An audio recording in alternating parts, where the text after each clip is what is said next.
pemirsa, setelah lama tak terdengar pertempuran, kini Iran kembali memulai serangan. Iran kembali menunjukkan kekuatan dengan meluncurkan rudal balistik ke wilayah Israel sebagai balasan. Ya, pesan penghentian operasi terhadap Lebanon pun turut disampaikan agar kawasan tidak semakin tenggelam dalam pertikaian.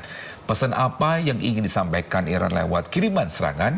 Berikut perbincangan Yudi Handoyo dengan pengamat pertahanan dan juga Din atas pertahanan RI di Iran 2009 hingga 2012, Majen TNI Purnawirawan Prof. Budi Pramono. Dengan klaim bahwa serangan Israel ke Iran, kemudian juga dengan pernyataan bahwa Amerika ini menegur Israel untuk tidak usah menyerang Lebanon lagi, Hizbullah lagi, begitu. Apakah mulai ada perpecahan di sana, Prof? Antara Amerika, Mas, sama Israel, saya underline beberapa kali, tidak akan mungkin ada perpecahan. Kenapa demikian? Coba kita lihat dari sisi Amerika sendiri. Amerika sendiri mempunyai politik luar negeri bahwa dia harus membantu Israel dalam hal ini. Bantuannya kan gak sedikit, Mas. Berapa ribu ton munisi yang berapa miliar dolar yang dikirimkan. Kemudian secara diplomatik dia 50 kali veto diberikan untuk Israel agar dia tidak dikondem, tidak dilaknat oleh negara-negara sedunia. Jadi militarily, diplomatically, Amerika ini support much. Belum lagi bagaimana bisikan-bisikan Yahudi ini di salah satu faksi atau faksi yang ada di Amerika ini. Nah, kalau misalnya Amerika itu sudah membantu seperti itu, mungkin nggak orang sudah membantu, kemudian terus dia bilang, udah jangan kamu jangan melakukan walaupun saya bantu, kan nggak mungkin.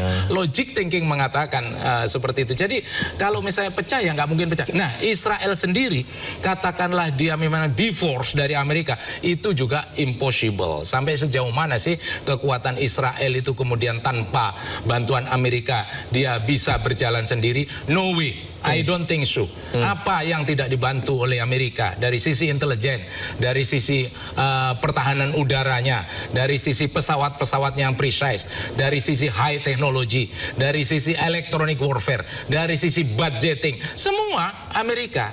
Nah, tapi kalau memang ternyata Israel itu kadang-kadang dia memang melakukan, bukan kadang-kadang, sering melakukan serangan without permission of US in this case, tanpa izinnya Amerika, ya ini memang budayanya Israel, karena menurut Israel itu adalah ancaman eksistensi yang dia menggunakan politik preemptive strike, yaitu yang sama Amerika juga preemptive strike. Jadi dia bisa mengatakan Amerika kalau misalnya saya tidak gerak, saya tidak basmi, saya tidak hancurkan itu namanya Iran pada saat dia lemah, dan saat lemahnya Amerika itu saat lemahnya Iran itu, Teheran itu saat sekarang.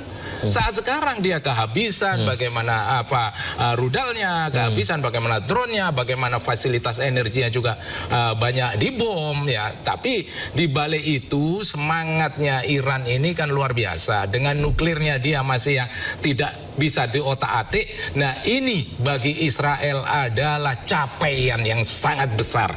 Nah, apabila capaian itu tidak bisa dicapai, ya katanya Clausewitz bahwa kalau politik itu tidak bisa dicapai dalam pertempuran, it means the war is not final yet. Jadi perang itu belum selesai, katanya Clausewitz dalam On War-nya itu.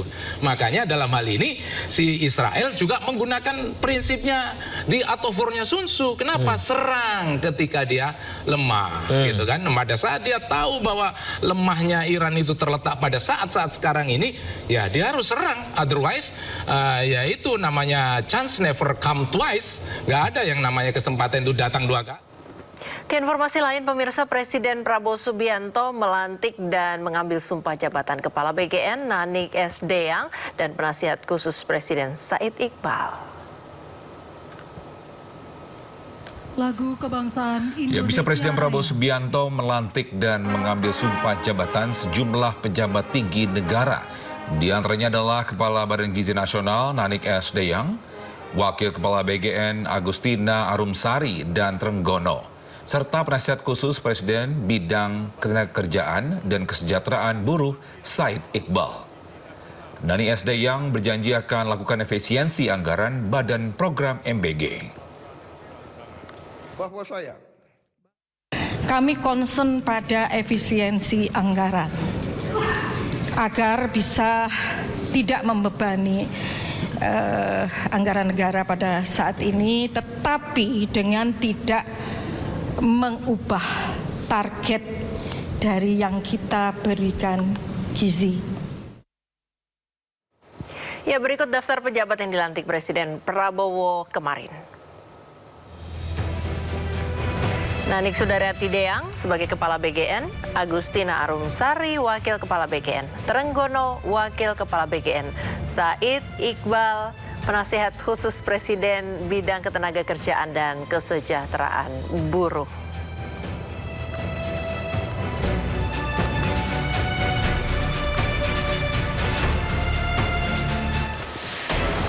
Ya, Nanik Sudaryati Deyang lahir di Madiun, Jawa Timur 3 Januari 1968. Sebelum bergabung dalam pemerintahan, Nanik diketahui sempat berkarir sebagai jurnalis. Nanik memulai karir di pemerintahan saat dipercaya menjadi Wakil 1 Badan Percepatan Pengentasan Kemiskinan pada tahun 2024. Sementara sebelumnya pada tahun 2019, Nanik pernah menjabat sebagai Wakil Ketua Badan Pemenangan Nasional untuk pasangan Prabowo Sandiaga Uno dalam Pilpres.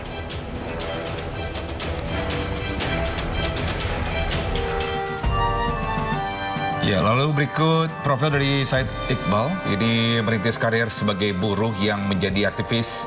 Lulusan S2 Universitas Indonesia ini aktif terlibat dalam sejumlah organisasi dalam negeri. Said yang memulai karirnya sebagai ketua pimpinan Serikat Pekerja di sebuah perusahaan elektronik di Bekasi terus mengembangkan sayap.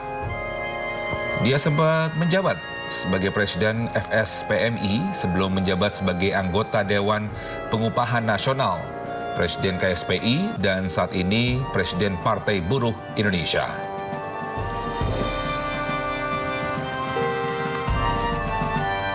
Kiprahnya di dunia internasional juga diakui luas. Said menjabat sebagai anggota Komite Pusat Federasi Pekerja Metal Dunia, Wakil Presiden Dewan Serikat Dagang ASEAN Trade Union Council, dan anggota Dewan Umum Konfederasi Serikat Dagang Internasional.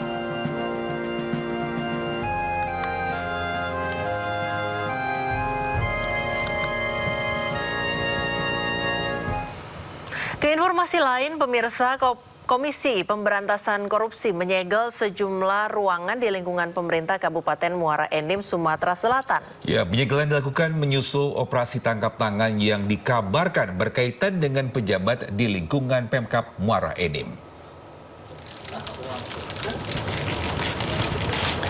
Tim penyidik KPK menyegel ruang kerja dan ruang tunggu Bupati Muara Enim, ruang asisten 2 bidang perekonomian dan pembangunan, serta 5 ruangan di Dinas Pendidikan dan Kebudayaan Kabupaten Muara Enim.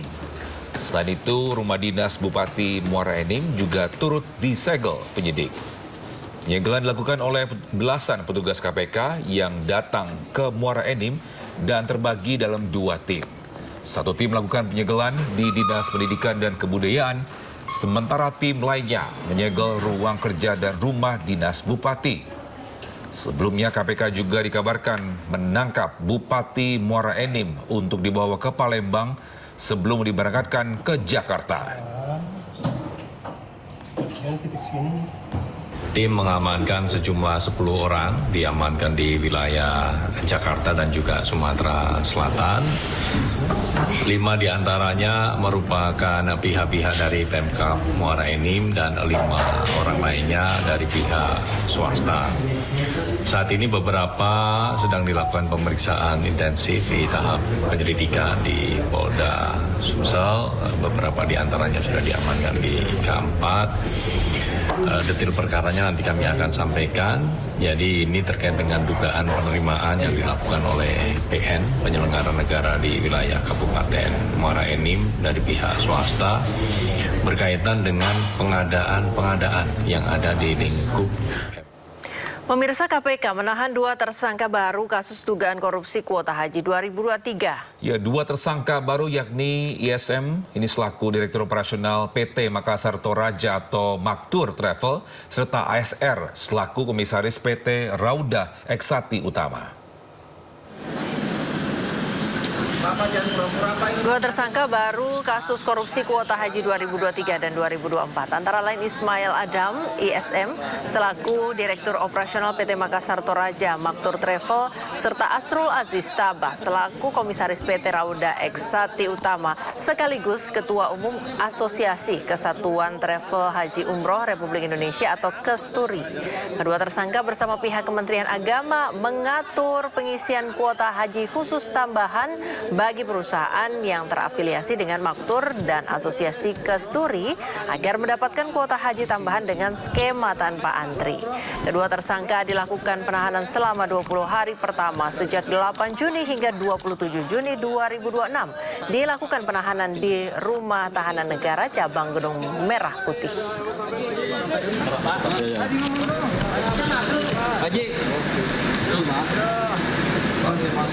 Pemirsa, menuntut penghentian serangan ke Lebanon, IRGC meluncurkan sejumlah serangan rudal ke Israel. Ya, militer Iran meluncurkan sedikitnya 10 rudal yang menargetkan pangkalan udara Ramat David di Haifa.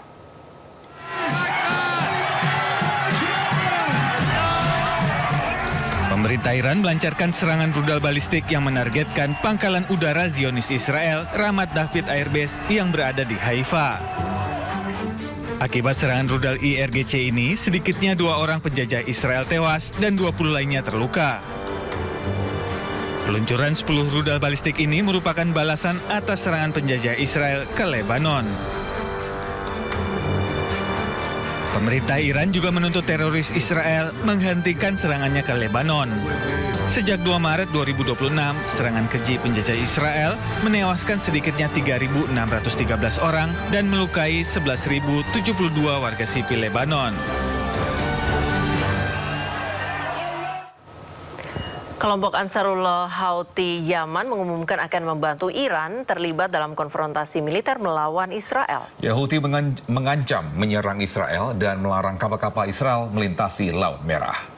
في إطار التصدي للعدوان الأمريكي والصهيوني على محور الجهاد والمقاومة في إيران وفلسطين ولبنان والعراق واليمن، ورفضا للمشروع الصهيوني الساعي لإقامة إسرائيل الكبرى تحت مسمى الشرق الأوسط الجديد، وسعيا منا إلى كسر الحصار الظالم والغاشم الذي يفرضه العدو الأمريكي على شعبنا وشعوب المحور الحرة والعزيزة في لبنان وغزة وإيران، وفي إطار مبدأ وحدة الساحات ومواجهة الأعداء وردا على العدوان الصهيوني على لبنان وإيران وغزة، قامت القوات المسلحة اليمنية بإطلاق دفعة صاروخية استهدفت أهدافا حساسة للعدو الإسرائيلي في منطقة يافا المحتلة